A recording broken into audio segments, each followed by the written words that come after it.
ज्ञानतिमिनान्धस्य ज्ञानाञ्जनशलाकया चक्षुरुन्मिलितं येन तस्मै श्रीगुरवे नमः।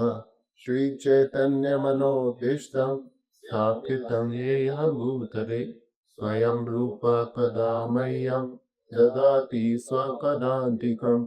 वन्देऽहं श्रीगुरो श्रीयुतपदकमलं श्रीगुरुं वैष्णवांश्च श्रीरूपं साग्रजातं सहरघुनाथान्वितं तं सजीवं साद्वैतं सावधूतं परिजनसहितं कृष्णचैतन्यदेवं श्रीराधा कृष्णपादान् सगणप्रीता श्रीविशाखान्वितांश्च।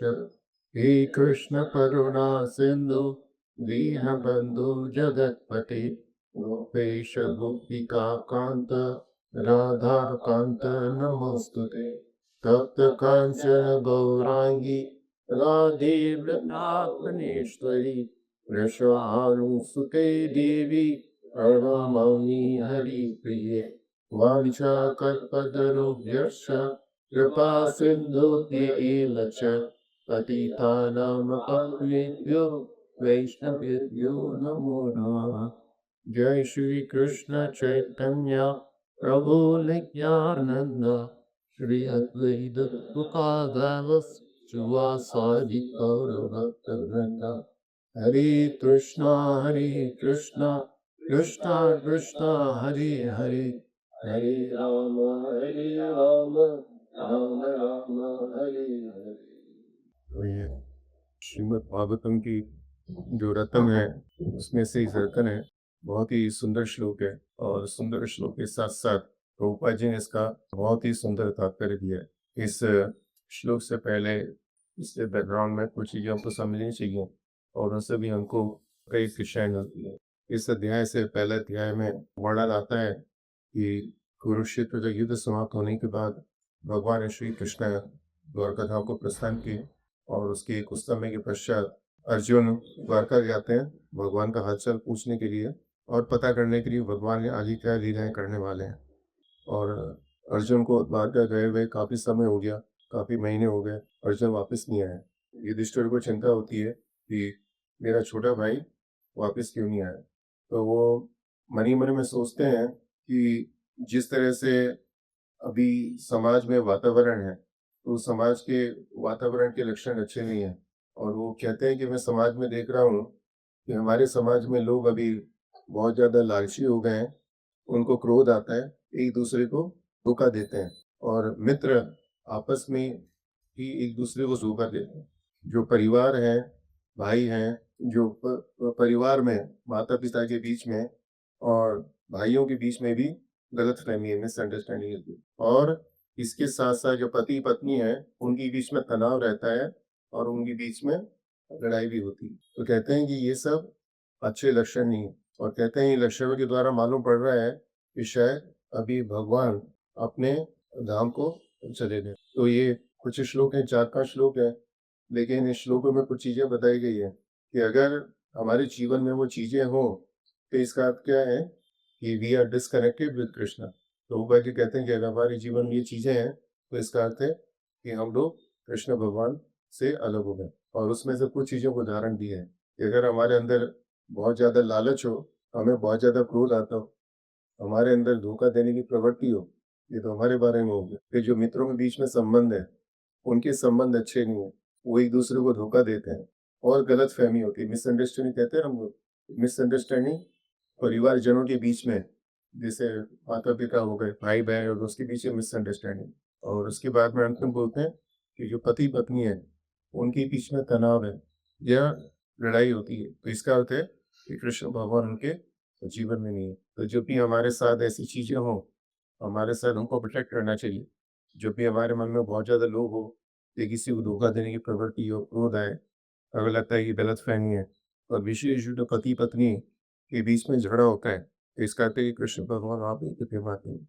और अभी कुछ समय पहले हम प्रभुपाद जी के तात्पर्य पढ़ रहे थे तो उसमें प्रभुपाद जी लिखते हैं कि जहाँ पर पति पत्नी के बीच में झगड़ा होता है वहां पर लक्ष्मी विद्यमान नहीं रहती, लक्ष्मी नहीं रहती।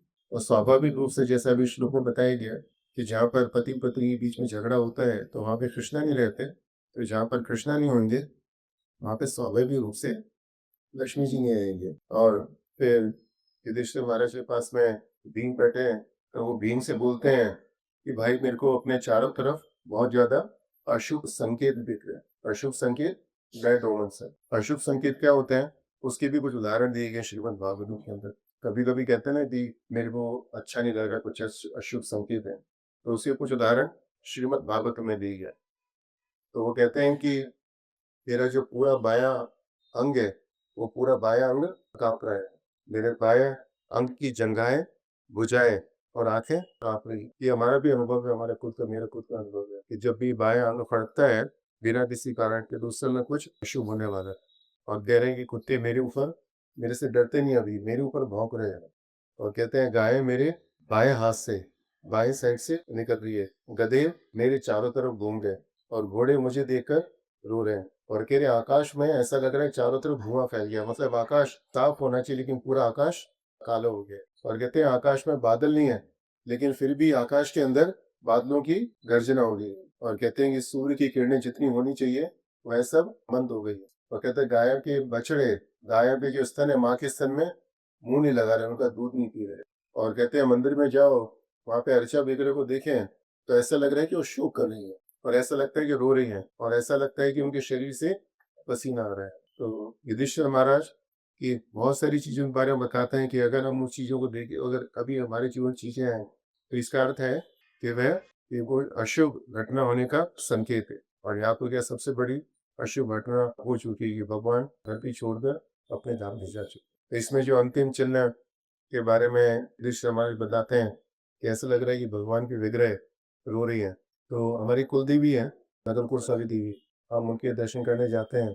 तो मंदिर के प्रांगण में तो भैरव हैं, उनकी विग्रह। तो उस विग्रह के अंदर ये बात प्रसिद्ध है कि जब भी उस क्षेत्र के अंदर कुछ अप्रिय घटना होने वाली होती है, तो उनके शरीर से पसीना आना शुरू हो जाता है। तो जो भागवत, ये तो अभी कुछ सैकड़ों साल पहले की बात है, तो जो भागवत में दिए गए वो बिल्कुल सत्य है। और फिर उसी समय जब युधिष्ठिर महाराज भीम से बातचीत कर रहे हैं, तो उसी समय वहाँ पे अर्जुन प्रवेश करते हैं। तो अर्जुन के मुख पर ऐसा विषाद है, इतना दुःख है, युधिष्ठिर महाराज ने कभी ऐसा दुःख विषाद देखा नहीं। अर्जुन वहाँ पर युधिष्ठिर महाराज को प्रणाम करता है और घुटने के बल बैठ जाता है। तो युधिष्ठिर महाराज तो परेशान थे पहले से, क्योंकि वह समाज में जो चिन्ह थे, वो चिन्ह अच्छे नहीं थे। उनके साथ भी बहुत सारे अपशकुन हो रहे थे। तो वो बहुत तेजी से अर्जुन से बहुत सारे प्रश्न पूछते कि द्वारकावासी, जो भी द्वारकावासी हैं, मित्र जैन, जिन जिनको युधिष्ठिर महाराज जानते थे, सबका कुशल मंगल पूछते हैं। और फिर उसके बाद में अर्जुन की तरफ देखते हैं कि तुम्हारे शरीर से जैसे तेज निकलता है, वैसा तेज नहीं दिख रहा तुम्हारे शरीर। तो why your body is lacklustre. तो कहते हैं कि तुम्हारे शरीर में जितना तेज होना चाहिए वह तेज क्यों नहीं है। और फिर उसके कई कारण बताते हैं। तो उन कारणों से हमको समझना चाहिए कि अगर हमारे जीवन में वो चीजें होंगी, तो हमारे शरीर का जो तेज है वो तेज खत्म हो जाएगा, ये हमारा जो प्रभाव है वो कम हो जाएगा। उसमें से कुछ चीजें बताते हैं कि क्या तुम द्वारका में जरूरत से ज्यादा समय रुके, तुम द्वारका में काफी समय तो रुके, तो उसके कारण कहीं ऐसा तो नहीं कि लोगों ने तुम्हारा अनादर और उपेक्षा करी। तो इससे हमको क्या सीखने को मिलता है कि अगर हम कहीं जाएं और अगर हम जरूरत से ज्यादा वहां पर रुकें, तो फिर क्या होता है कि हमारा अनादर और उपेक्षा होती है, we are neglected and disrespected. दूसरी चीज बोलते हैं कि किसी ने तुमको कहीं अप्रिय शब्द तो नहीं बोले, क्योंकि अर्जुन तो बहुत बड़ा क्षत्रिय था। तो किसी को जो इतना बड़ा व्यक्ति है उसको अप्रिय शब्द बोल दें, कटु वचन बोल दें, तो उसका अपमान होता है और वह उसकी मृत्यु के समान होता है। और कहते हैं किसी ने तुमको धमकी तो नहीं दी। और फिर कहते हैं कि कहीं ऐसा तो नहीं कि तुम्हारे पास कोई व्यक्ति कुछ मांगने के लिए आया और तुमने उसको दान नहीं दिया।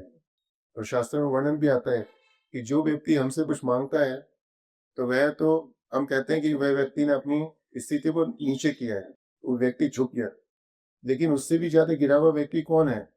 जो वह अपने सामर्थ होते हुए भी उस व्यक्ति को कुछ देता नहीं है। और फिर कहते हैं कि कहीं ऐसा तो नहीं तुमने ब्राह्मणों की, गायों की और महिलाओं की जो रक्षा करनी चाहिए तुम उसकी रक्षा नहीं करता है।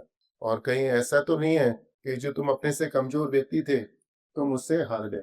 और कहते हैं कि ऐसा तो नहीं है, युधिष्ठिर हमारे स्पेकुलेट कर रहे हैं, कल्पना कर रहे हैं वो कि कहीं ऐसा तो नहीं, ऐसा तो नहीं, ऐसा तो नहीं हुआ है। और फिर अंत में बोलते हैं कि कहीं ऐसा तो नहीं हुआ कि तो तुमने बूढ़े व्यक्ति और बच्चों को छोड़कर तुमने अकेले भोजन कर लिया। तो इसके तात्पर्य प्रभुपाद हमको हमारी वैदिक परंपरा के बारे में बताते हैं। कहते हैं वैदिक परंपरा थी कि जब गृहस्थ लोग खाना खाने से पहले घर के बाहर जाकर जोर जोर से आवाज फैलाते थे कि किसी को प्रसाद देना है तो प्रसाद ले लो, प्रसाद लेना है तो प्रसाद ले लो। और जब कोई आता था तो उसको प्रसाद देते थे और नहीं तो बाद में प्रसाद ग्रहण करते थे। और इससे हमको ये भी सीखने को मिलता है कि हम खुद प्रसाद दें उससे पहले किसको प्रसाद देना चाहिए, जो घर में वृद्ध हैं और बच्चे लोग, बच्चों को वृद्धों को प्रसाद देकर फिर हमें प्रसाद ग्रहण करना चाहिए।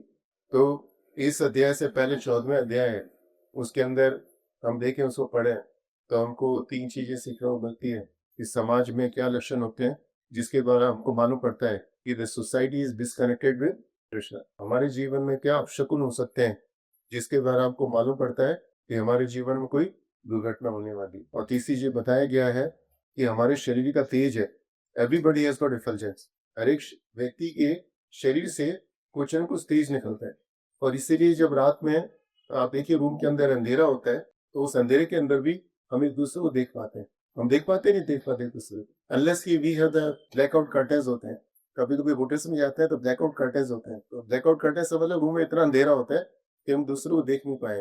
वो बात तो अलग है, लेकिन हम ये अंधेरे में भी रात को एक दूसरे को देख पाते हैं। होता है ना प्रभु?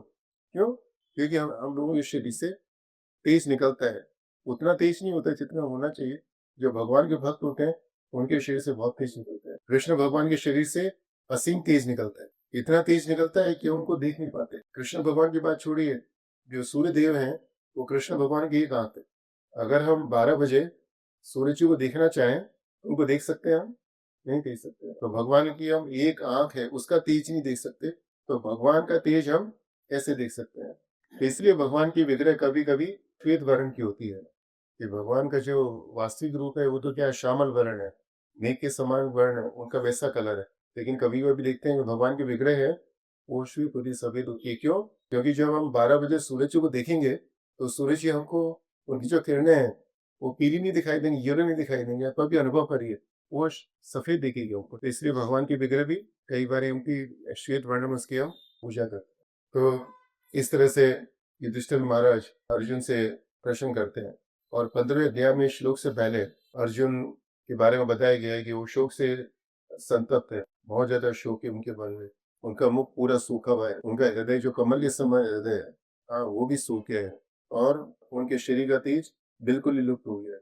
और वो एक शब्द कुछ बोलना चाह रहे हैं लेकिन उनका गला बिल्कुल रुंध गया है और वो एक शब्द भी नहीं बोल पा रहे, आंखों से आंसू नहीं रोक पा रहे, लेकिन किसी तरह से आंसू को रोक कर वह बोलना शुरू करते हैं। तो बर्फे जो बोलते हैं, तो इस श्लोक संख्या आज हमने 21 का उच्चारण किया। इससे पहले के जो श्लोक है, श्लोक नंबर 5 से लेकर 20 श्लोक, 15-16 श्लोक है, ये बहुत ही मुख्य श्लोक है, उनके बारे में चर्चा करने का समय नहीं है। लेकिन संक्षिप्त रूप में उन श्लोकों के अंदर अर्जुन कृष्ण भगवान के प्रति कृतज्ञता को प्रकट कर रहे हैं। और उन श्लोकों के द्वारा हमको मालूम पड़ता है कि हमको हमेशा कृष्ण भगवान के प्रति कृतज्ञ रहना चाहिए। We should always remain grateful to Krishna. तो उन श्लोकों के अंदर अर्जुन सबसे पहले क्या बोलते हैं कि कृष्ण भगवान जिन्होंने मुझे घनिष्ठ मित्र के समान समझा, वह मुझे अकेला छोड़कर संसार को, अपने धाम को चले गए। और कहते हैं जिन मेरी शक्ति से जो देवता भी चकित हो जाते थे कि Arjun was so powerful, even the demigods would be surprise, कि देवताओं को भी आश्चर्य होता था कि इस व्यक्ति के पास इतनी शक्ति कैसे है। कहते कि वह शक्ति अब मेरे पास नहीं रह गया। और वो कहते हैं कि जिस शक्ति के कारण मैं द्रौपदी को स्वयंवर में जीत पाया, जिसकी शक्ति के कारण मैंने मछली की आंख को तीक मारा, वह भगवान अभी इस धरातल पर नहीं रहे। और वो कहते हैं कि जिस शक्ति के कारण मैं इंद्र देवता को जीत पाया, वह भगवान अभी मेरे पास नहीं है। और वो कहते हैं कि तुम्हारे बराबर में जो बैठा हुआ भीम, जिसको हम कहते हैं उसके साथ उसके शरीर में 10,000 हाथियों का बल है, लेकिन वो बल कहाँ से आए? कहते हैं कि बल कृष्णा से आया, किसके कारण? वह जरासंध को मारता है। और कहते हैं कि ये वही कृष्णा है जिसके कारण जिन लोगों ने द्रौपदी के केशों को छुआ, उन सब लोगों की पत्नियों को अपने बाल खोलने पड़े। तो इसमें अर्जुन क्या कहना चाहते हैं कि आपको मालूम है कि जब चीरहरण का समय आया, चीरहरण के समय दुशासन और कुछ लोगों ने द्रौपदी के बाल पकड़े और उस समय द्रौपदी ने भगवान की शरण ली। तो आचार्य लोग बताते हैं कि जैसे ही दुशासन ने द्रौपदी के बालों को छुआ, स्पर्श किया, उसी समय भगवान ने सभी कौरवों की उम्र समाप्त कर दी थी। बस कुछ समय रह गया था उनके पास अपना उनका अंत आने के लिए। तो इस प्रसंग से हमको क्या सीखने को मिलता है कि हमको हमेशा स्त्री का आदर करना चाहिए। और स्त्री के केश खींचने की तो बात अलग है कि स्त्री के बालों को छुए हम अनादर से, तो उसका अर्थ क्या है कि हमारी उम्र कम हो गई है। तो आप सोचिए स्त्रियों को मारना पीटना कितनी बुरी बात है। तो समाज में देखे हुए कई परिवार के अंदर स्त्रियों के बालों को खींचते हैं, उनको मारते भी है, कुछ भी कारण हो। लेकिन कुछ भी हो जाए कि घर की स्त्री के बालों को अनादर से नहीं खींचना चाहिए और उनको कभी भी उनके ऊपर हाथ नहीं उठाना चाहिए, क्योंकि ऐसा होगा तो लक्ष्मी लोग घर में निवास रहेगी नहीं और जो व्यक्ति ऐसा दुष्कर्म करता है उसकी भी आयु कलयुग में सभी की आयु कम है और जितनी आयु है वह आयु और भी कम हो जाएगी। तो यहाँ पे अर्जुन वही बता रहा है कि जैसे ही दुशासन ने द्रौपदी के बालों को छुआ, द्रौपदी आपकी शरण ली, उसी समय सभी कौरवों की आयु क्षीण हो गई। और कहते हैं आप ही के कारण हम लोग दुर्वासा मुनि जो अपने 10,000 शिष्यों के साथ आए थे और हमको भस्म कर सकते थे, वही आप ही थे जिन्होंने हमारा who ate our remnants. Krishna भगवान ने क्या करा, जो अक्षय पात्र था उसमें जो बचा हुआ एक तिनका था कर्ण को, उसको खाया है। और उसको खाने से क्या हुआ कि सारे जो दुर्वासा मुनि के जितने उनके शिष्य थे सभी को डकार आ गई। डकार आने का अर्थ क्या है, सभी का पेट भर गया। और कहते हैं कृष्ण भगवान की कृपा से ही मेरे को पशु का अस्त्र मिला। और फिर वो कुरुक्षेत्र के बारे में, कुरुक्षेत्र युद्ध में कृष्ण भगवान ने जो कृपा दिखाई उसका वर्णन करते हैं और कहते हैं कि कुरुक्षेत्र युद्ध में जो कौरवों की सेना थी वो किस तरह से थी, एक बहुत बड़े समुद्र के समान थी। और उस समुद्र के अंदर तिमिंगिला मछली होती है, बहुत ही बड़ी मछली होती है, बहुत भयकारी मछली होती है। वो अपने कोई भी बड़े से बड़ा शिकार हो उसको ऐसे ही निगल सकती है। तो कहते हैं वहां पर बहुत बड़ी बड़ी मछलियां थी। बड़ी बड़ी मछलियां कौन, तिमिंगिला मछलियां कौन थी, जैसे भीष्म पितामह थे, कर्ण थे, द्रोणाचार्य थे, ये सब क्या बड़ी बड़ी बहुत बड़ी बड़ी मछलियां।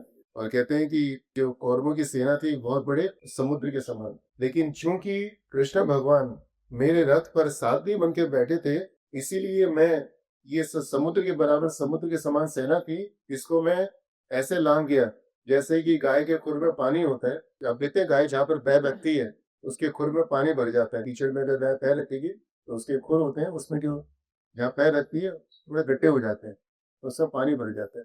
तो कहते हैं कि जो समुद्र के समान सेना थी वो कितनी छोटी हो गई, जिससे गाय का खुर होता है उसके समान हो गई, उसको आराम से पार कर पाए। और कहते हैं कि कृष्ण भगवान ने क्या किया कि कुरुक्षेत्र के युद्ध शुरू हुआ उससे पहले उन्होंने कौरवों की सेना पे दृष्टि डाली और उनकी दृष्टि पात्र से ही कौरवों की जितनी सेना थी उनकी आयु क्षीण हो गई और थोड़ी सी आयु बची थी उनका युद्ध करने के लिए। लेकिन भगवान ने क्या किया, उनका उत्साह भी छीन लिया। आयु क्षीण करी मतलब आयु कम हो गई। अब जो बची आयु में उनको युद्ध करना था, लेकिन युद्ध कैसे करेंगे, युद्ध करने के लिए उनको उत्साह चाहिए और भगवान ने वो भी उनका उत्साह भी छीन लिया। और कहते हैं कि भीष्म, द्रोणाचार्य, कर्ण, उनके पास अचूक हथियार थे। कहते हैं वो अचूक हथियार थे और हथियारों के होते हुए भी मेरा वो हथियार मेरे बाल को भी नहीं छू पाएगा। कि जिस तरह से प्रहलाद महाराज के ऊपर इतने प्रहार किए गए उनको कुछ भी हानि नहीं हुई। और उसके बाद में कहते हैं कि अभी ये स्थिति है कि अभी साधारण बाल बाल हैं, उन्होंने मेरे को हरा दिया है। तो इस श्लोक से पहले अर्जुन जो कुछ श्लोक बोलते हैं हम सबको वो श्लोक पढ़ने चाहिए, उसका अनुवाद भी पढ़ना चाहिए और फिर हमको अनुभव करना चाहिए कि हमारे जीवन में बहुत सारी घटनाएं हुई है। उन घटनाओं के पीछे हम सोचते हैं कि जो घटनाएं हुई, जो हमको सफलताएं मिली, उसका कारण हम लोग हैं, हमको गर्व होता है, अभिमान होता है। लेकिन श्लोक को पढ़ेंगे तो हमको मालूम पड़ेगा कि उसके पीछे बहुत सारे व्यक्तियों का हाथ था और उन बहुत सारे व्यक्तियों के पीछे भी किसका हाथ था, कृष्ण भगवान का हाथ था। और अब ये जो श्लोक है ये बहुत ही सुंदर श्लोक है। इस श्लोक के अंदर अर्जुन अभी क्या बोलते हैं कि मेरे पास वही डांडी धनुष है, वही तीर है, वही घोड़े हैं और वही रथ है। और मैं भी वही अर्जुन हूँ जिसके सामने सारे राजा सिर झुकाया करते थे, लेकिन बिना कृष्णा के, without Krishna everything has become zero. आपने कई बार सुना होगा, प्रभुपाद जी कहते हैं कभी कभी हमको लगता है कि हमारे पास बहुत अच्छी शिक्षा है, हमारे पास बहुत अच्छा धन है, बहुत बड़ा घर है, हमारे बहुत सारे कॉन्टेक्ट्स हैं, मैं बहुत सारे व्यक्तियों को जानता हूँ। तो प्रभुपाद जी कहते हैं ये सब शून्य के समान है। जो भी चीज हम माने अपने पास, हमारे पास बहुत अच्छी शिक्षा है तो एक शून्य के समान है, बहुत बड़ा धन है एक और शून्य है, घर है एक और शून्य है, हमारी कॉन्टेक्ट लिस्ट है वो भी शून्य है, सभी शून्य शून्य शून्य शून्य के सब। और बाबा जी कहते थे लेकिन इन सब शून्य से पहले एक लगा दो तो क्या होता है, ये सब शून्य की कुछ कीमत बन जाती है।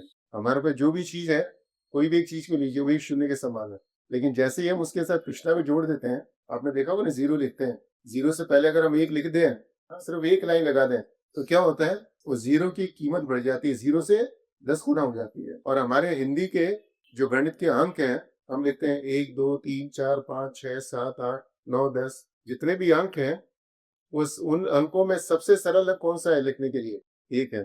दो को देखिए, तीन को देखिए, चार को देखिए, 5 6 7, उनको लिखने में कठिनाई होती है, परिश्रम होता है। और एक है, एक को कितना बहुत सरलता से लिख पाते हैं। तो कहने का तात्पर्य क्या है, हमारे जीवन में जो भी चीजें हैं, अगर उसका मूल्य बढ़ाना चाहते हैं बड़ी सरलता से, तो हमें क्या करना चाहिए, we have to add just one. What is that one? Krishna along with all those things, and with that what will happen, everything value will be multiplied, सभी चीजों की कीमत कई गुना बढ़ जाएगी। हम लोग कभी कभी कहते हैं कि हमारा जो जीवन है उसके अंदर संतुलन नहीं है। संतुलन क्यों नहीं है? क्योंकि हमारे जीवन की केंद्र में कृष्णा नहीं है। जो मैथमेटिक्स के स्टूडेंट्स हैं, कई जब हम छोटे थे देखा था स्कूल में प्रकार होता था, कंपास, देखे कंपास, आपको मालूम कंपास, उसके साथ में एक पेंसिल लगाते थे, तो हम कंपास को क्या करते थे, कंपास को सेंटर में रखते थे, फिर हम एक सर्कल बनाते थे, और सर्कल बना दिया तो आप देखिए सर्कल बहुत सुंदर लगता है। तो प्रभुपाद जी कहते हैं कि हमारे जीवन के अंदर कृष्णा होनी चाहिए और उसके इर्द गिर्द सारी चीजें होनी चाहिए, और ये जो हमारे आसपास जितनी भी चीजें हैं उसके बीच में कृष्णा होंगे तो क्या होगा, सारी चीजें संतुलित रहेंगी। लेकिन आपने देखा, आपका अनुभव है, जब हम कंपास को सेंटर में रखकर सर्कल बनाते हैं और कंपास थोड़ा सा हिल जाए, मतलब सेंटर से कंपास थोड़ा सा हिल जाए, तो क्या होता है, जो सर्कल हमारा बराबर नहीं रहेगा। तो ऐसे ही हमारे जो फैमिली सर्कल है, बिजनेस सर्कल है, और बहुत सारे सर्कल्स की बात करते हैं ना हम लोग, है क्या, हम बात करते नहीं, हमारा बहुत सारा फ्रेंड्स है, सर्कल है, बिजनेस सर्कल है, ये सर्कल है, वो सर्कल है, वो सर्कल के बीच में क्या होना चाहिए, कृष्णा होना चाहिए। कृष्णा बीच में आएंगे तो वो सर्कल हमारा बिल्कुल ठीक ठाक रहेगा, और अगर कृष्णा हमारे उसके सर्कल के सेंटर में नहीं हुए तो क्या होगा, जो सर्कल खराब हो जाएगा। है कि वो बहुत सुंदर साधन से उदाहरण है। और फिर प्रभुपाद जी तात्पर्य के अंदर उदाहरण देते हैं कि हम लोग जो मांगी हुई पगड़ी है, मांगी हुई पगड़ी क्या होती है, पगड़ी लोग सिर पे किस लिए लगाते हैं, अपना अभिमान, मान बढ़ाने के लिए। जो राजे लोग सिर पे मुकुट पहनते थे वो किस लिए पहनते थे, उनके जो मान का सूचक होता है, like sign of, symbol of respect of the position, symbol of position. और कभी ऐसा हो कि राजा ने मुकुट पहन रखा हो और कोई उसके घर में सेवक है, वो आके बोले कि मैं, मुझे अपना मुकुट दे दो, तो सेवक ने मुकुट पहन लिया, लेकिन मुकुट पहनने से क्या है, वो राजा नहीं बना है। राजा कभी भी उस मुकुट को वापस ले सकता है, ये तो उधारी का मुकुट है, इससे बोरोड हेलमेट। और प्रभुपाद जी कहते हैं कि हमारे साथ भी वही, we have been given the things on lease by Krishna. Krishna ने हमको बहुत सारी चीजें दी हैं, और वो कृष्णा की दी हुई चीजें हैं, वो हम लेते हैं, उसका उपभोग करते हैं, और हमें गर्व करते हैं कि ये सब हमारी चीजें। लेकिन ये क्या, कि कृष्ण भगवान चाहे तो कभी भी दे सकते हैं। ये अभी हमारे यहाँ पे हॉल के अंदर सब जगह प्रकाश है, प्रकाश का एक सोर्स है, प्रभुपाद जी कहते हैं तात्पर्य के अंदर, ये प्रकाश का सोर्स है। तो सोर्स क्या है, द पावर हाउस है। पावर हाउस है, जैसे ही बिजली, अभी 2 दिन पहले धारवाड़ के अंदर बिजली नहीं दी है, क्यों, क्योंकि जो पावर सप्लाई थी वहां से बस एक बटन को उन्होंने स्विच ऑफ किया है, तो जैसे ही वहां से स्विच ऑफ किया, डिस्कनेक्ट किया, क्या हुआ, सभी जगह अंधेरा हो गया। तो ऐसे ही हमारे अंदर जो शक्ति है, हमको हमेशा मानना चाहिए शक्ति कृष्ण भगवान की है। सी आप देखिए कि हम मार्केट जाते हैं, हमें बिजली का तार लेके आते हैं, वो तार जब लेके आते हैं तो उस तार को कोई भी व्यक्ति, बिजली का तार है, उस तार को कोई भी व्यक्ति मोड़ सकता है, काट सकता है, कैसे चाहे हैंडल कर सकता है। लेकिन जैसे ही उस तार को हम बिजली से जोड़ देते हैं तो बिजली दिखती नहीं है, लेकिन क्या होता है, उस जो तार है उसकी शक्ति बढ़ जाती है। तो ऐसे ही जैसे ही हम अपने आप को भगवान से जोड़ते हैं, हमारी शक्ति बढ़ जाती है। वो शक्ति आपको दिखती ही नहीं है, लेकिन हम लोग और ज़्यादा शक्तिशाली हो जाते हैं। प्रहलाद महाराज जी ने श्रीमद् भागवतम का जो 7वां स्कंद है, उसका 9वां अध्याय है, 17वें श्लोक में प्रहलाद महाराज जी श्लोक बोलते हैं, वो बहुत सुंदर श्लोक बोलते हैं। वो क्या बोलते हैं? मालस्य नेह शरणौ पितरौ नृसिंहा नर्तस्य चागदमुदन्वति मच्युतौ नौवा तप्तस्य तत्प्रतिविधेर्य याज्यशिष्ट तावद् विभूतनुगृताम् तदुपेक्षिता।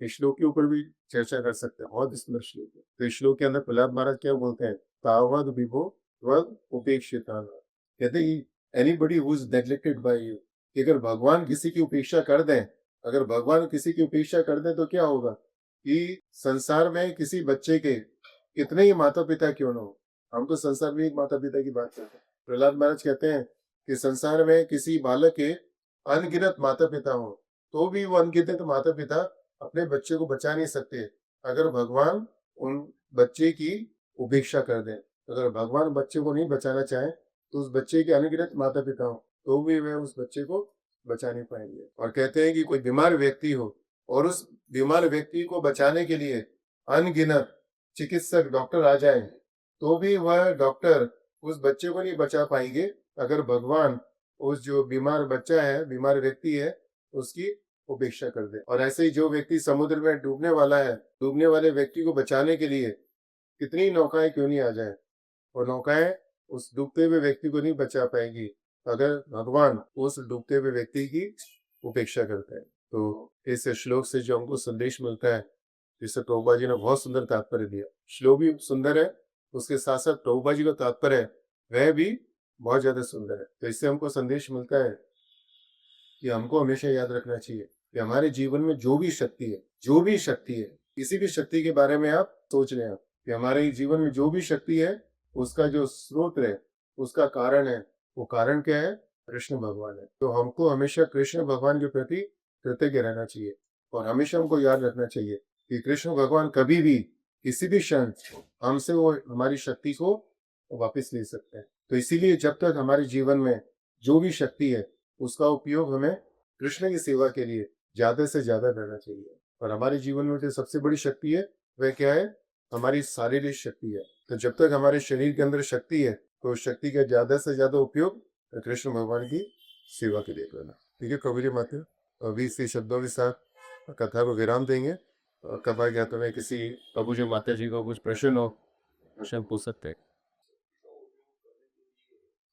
शुरू करते ही फिर लाइफ में अकेला आके लगता है तो ये लोग लगता है सैड कोई ऐसे ये ऑलरेडी ये ना सब उसमें तो ऐसा रहता है हाँ तो प्रभु पहली चीज तो ये है कि आपने जो मतभेद की बात करी, अथॉरिटी की बात करी, so first thing we have to follow the authority.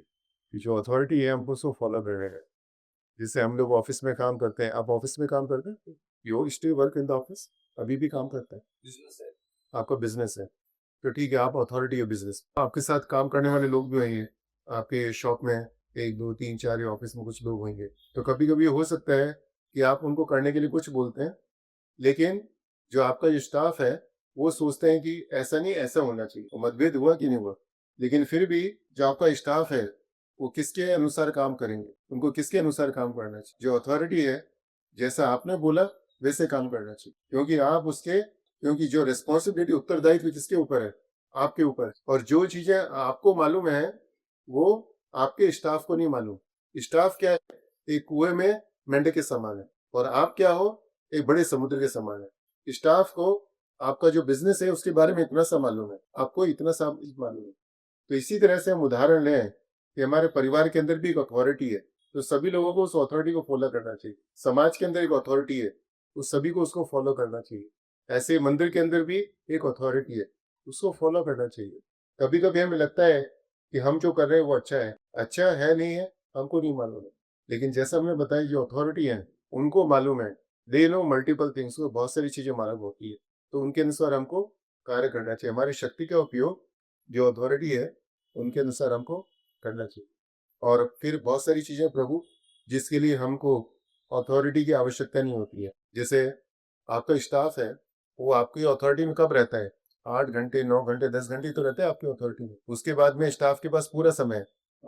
वो घर भी जाने के बाद कुछ भी कर सकते हैं, रात को कुछ भी कर सकता है, सुबह उठ के कुछ भी कर सकते हैं। तो ऐसे ही हमारे पास भी स्वतंत्रता है। हम चाहे तो अपने घर पे जाके हम कुछ भी कर सकते हैं। हम भागवतम पढ़ सकते हैं, जप कर सकते हैं, भक्तों से बातचीत कर सकते हैं, बहुत सारी चीजें कर सकते हैं। तो यहाँ पर ये रहता है कि तो आपने उदाहरण दिया तो ठीक है, इधर पैसा इम्पॉर्टेंट है, इसलिए वो नौकरी का आप पैसा इम्पॉर्टेंट है, इम्पॉर्टेंट सर्विस ऐसी अथॉरिटी मानी और अथॉरिटी का हमारे ऊपर दबाव नहीं रहता। नहीं, तो वो अथॉरिटी का मतलब ऐसा नहीं कि once you pay the money then only you will become the authority. Authority का मतलब ये नहीं है जैसा आप सोच रहे हैं कि अगर आप किसी को पैसा दोगे तो ही वही व्यक्ति आपके लिए कुछ काम करेगा। अभी हमारे घर पे बहुत सारे महाराज जी आते हैं, तो हम उनकी सेवा, जो हमारे कंपनी का मालिक है, हम उससे ज़्यादा करते हैं उनकी। तो जो भक्त लोग आते हैं वो तो हमें कुछ पैसा नहीं देते ना। तो जो जो हम सोचें, जैसे आप सोच रहे हैं, इससे सही नहीं है कि कोई व्यक्ति हमें पैसा देगा तो ये हम उसका कहना मानेंगे हम उसका, और वाइस वर्सा। बहुत बारी प्रेम भी होता है। अभी छोटी माँ के पेट में बच्चा होता है, वो बच्चा माँ को लात मारता है, लेकिन फिर भी माँ उस बच्चे की लात को सहन करती है। तो ऐसा तो नहीं कि बच्चा माँ को कुछ दे रहा है, माँ का प्रेम वो बच्चे के प्रति वो उसको करती है। हाँ, we voluntarily surrender. See, when we come to the temple, we voluntarily accept to follow the authority. कोई दबाव नहीं होता हमारे ऊपर। शिष्य का अर्थ क्या होता है? वो voluntarily accept to follow the orders of someone. तो ऐसे जो मंदिर में आते हैं, तो जो भी हमारे आसपास हैं, वो सबके एक तरीके से हमारे शिक्षा गुरु हैं। उन हमें कुछ न कुछ सिखाते हैं। So we voluntarily accept to follow them, and we should follow them as much as we can do with our respect. तो भाई आपने जो बताया दैट इज द इंग्रेडिएंट, अगर वो नहीं तो सब कुछ हो जाएगा। इसलिए प्रभुपाद जी ने बोले, जब हमारे प्रोग्राम्स होते हैं, फेस्टिवल्स होते हैं, Prabhupada sir those are love feast है। जैसे आपका संडे का प्रोग्राम होता है, it's a love feast. We go to those programmes to exchange love, to exchange, to have loving relationship. Is it okay? या ठीक है प्रभु जी, बात नहीं। अभी कथा पर इनके विराम नहीं। सभी भक्तों का बहुत बहुत धन्यवाद। शिला प्रभुपाद की जय, शिला गुरुदेव की जय, समस्त भक्त वृंद की जय। निताय गौर प्रेमानंदी हरि।